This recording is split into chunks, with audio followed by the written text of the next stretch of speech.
vivons, je disais, un moment doublement exceptionnel, parce qu'aujourd'hui, l'initiative que nous tenons dans ce lieu, dans l'agora de l'humanité, ce n'est pas un simple débat, c'est le début de quelque chose qui a vocation à ouvrir le chemin d'une perspective de transformation politique majoritaire dans ce pays pour chasser Nicolas Sarkozy et pour ouvrir une vraie perspective politique. Nous sommes candidats à gouverner le pays, pas à faire de la figuration, pas à être à côté, à gouverner. Et nous savons le faire. Vous ne savez pas faire la retraite à 60 ans à taux plein, sans augmenter les annuités, vous ne savez pas le faire, on le comprend, ça arrive, il y en a qui ne savent pas faire les additions, d'autres ne savent pas faire les soustractions.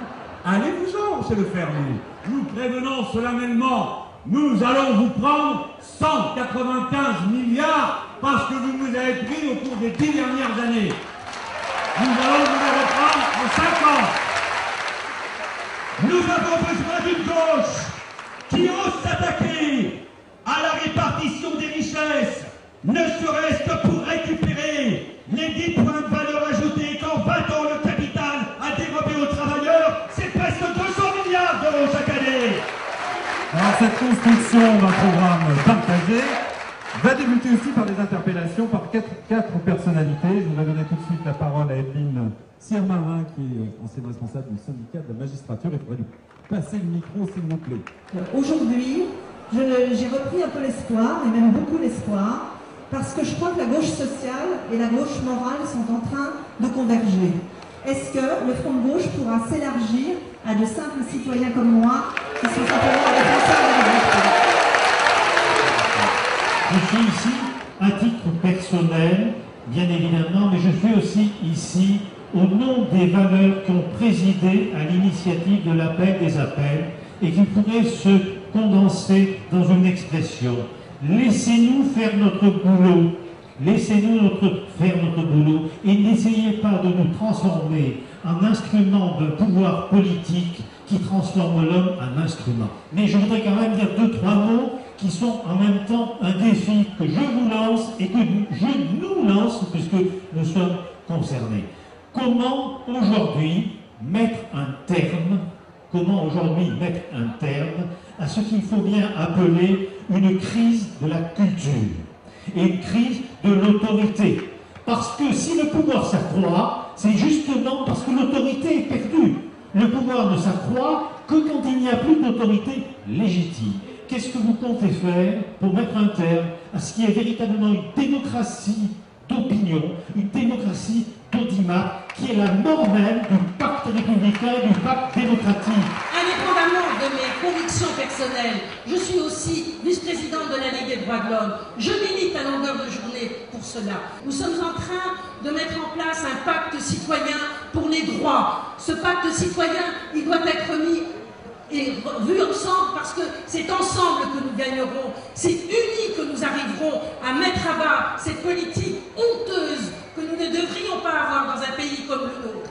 Alors je compte sur vous pour que nous unissions nos forces, pour que nous soyons tous ensemble pour faire tomber cette détestable politique d'aujourd'hui qui fait des ravages et qui nous fait regarder de travers dans le monde entier. Vous avez beaucoup applaudi et je me permettrai donc d'être cash et peut-être de n'être pas applaudi par vous, mais de vous dire avec sincérité ce que je pense.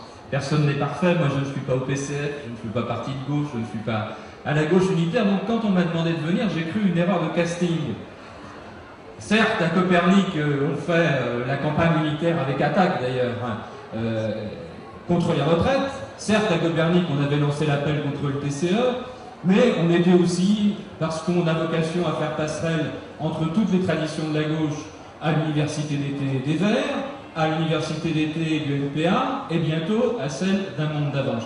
Donc sincèrement, j'ai cru que c'était une erreur de casting, et puis je me suis dit après que cette erreur de casting, c'était peut-être ça le diagnostic partagé. C'était peut-être, en réalité, cet inattendu-là, cette impossibilité d'avant-là, qui rendait le dispositif qui est en train d'être lancé un dispositif rare. Quand on a fini de parler tous les trois tout à l'heure, les 3 premiers, il y a eu un peu de bruit, des gens qui partaient, etc.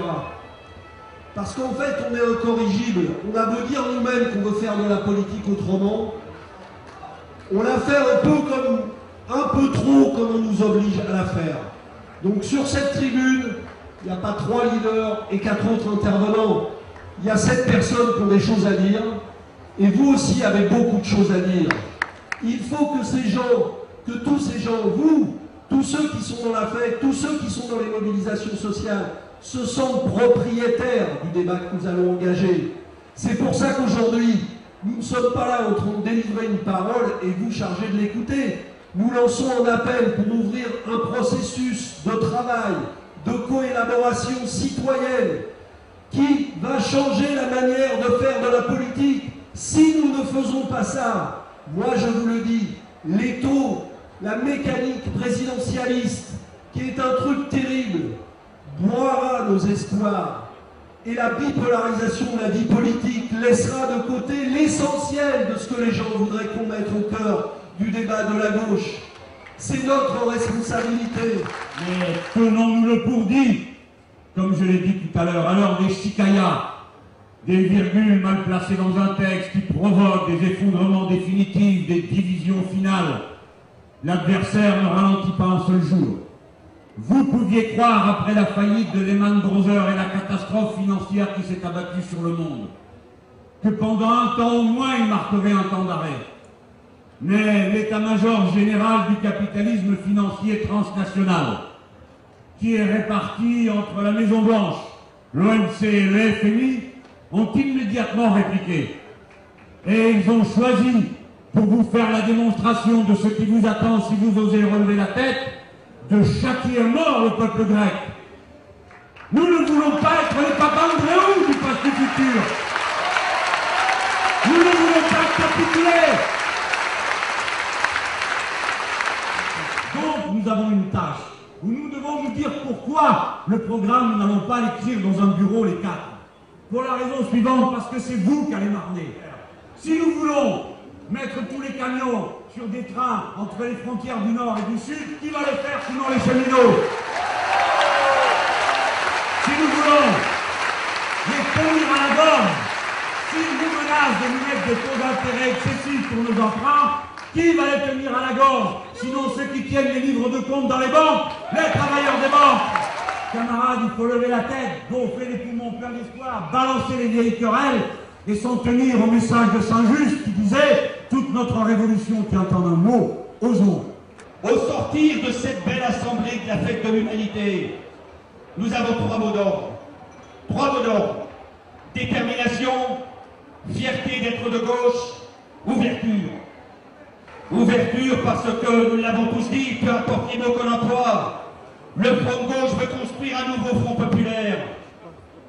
Le Front populaire, mes amis, c'est le peuple en mouvement, tout simplement. Tous ces hommes et ces femmes, acteurs du mouvement social, syndicalistes, militants associatifs, je les ai vus dans la campagne des élections régionales en Midi-Pyrénées, qui sont venus vers nous, comme vous êtes venus ce soir ici débattre avec nous, pour nous dire « Nous attendons de vous que non seulement vous redonniez un espoir, mais que vous associez à votre démarche la force de l'intérêt de notre expérience, de notre expertise. » Alors oui, nous voulons le faire comme dans des cadres ici, au sommet comme on dit, mais nous voulons le faire aussi sur le terrain. Et il faut effectivement que partout dans le pays s'organisent des assemblées citoyennes. Alors ce projet, il est partagé, et puis il est ouvert.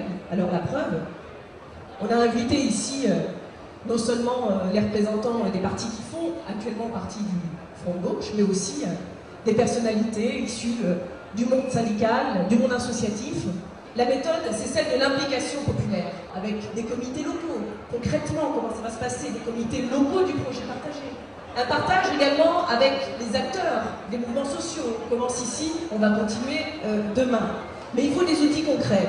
Des outils concrets, lesquels on a parlé de front thématique. C'est-à-dire qu'on va se réunir pour parler de choses précises avec les gens aussi qui s'y connaissent.